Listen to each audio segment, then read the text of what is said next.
தமிழ்நாட்டிற்கு மோடி எத்தனை முறை வந்தாலும் பாஜகவில் காலொன்ற முடியாது என்று இந்திய கம்யூனிஸ்ட் தேசிய செயலாளர் டி ராஜா கூறியுள்ளார். விழுப்புரம் இந்திய கம்யூனிஸ்ட் கட்சி அலுவலகத்தில் செய்தியாளர்களிடம் பேசிய அவர், நாடு முழுவதும் பாஜகவுக்கு எதிர்ப்பு எழுந்துள்ளதால் மோடி நிதானம் தவறி பொய்யை பேசி வருகின்றார் என தெரிவித்தார்.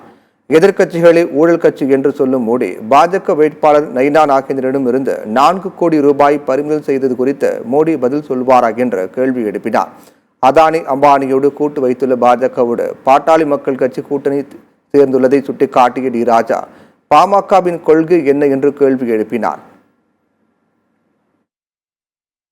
ஊழல் என்று சொன்னால் அந்த ஊழலுக்கு உள்ளான முதல் கட்சியே பாரதிய ஜனதா கட்சி தான்.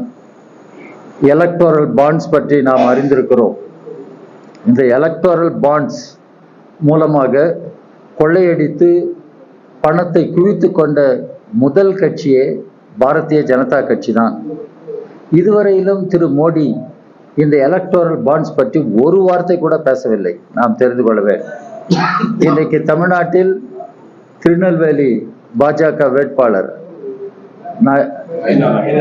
நயினார் நாகேந்திரன் அவருக்கு வேண்டியவர்களிடம் 4 கோடி ரூபாய் அளவுக்கு கைப்பற்றப்பட்டிருக்கிறது. இது யாருடைய பணம்? இந்த பணம் எங்கே போகிறது?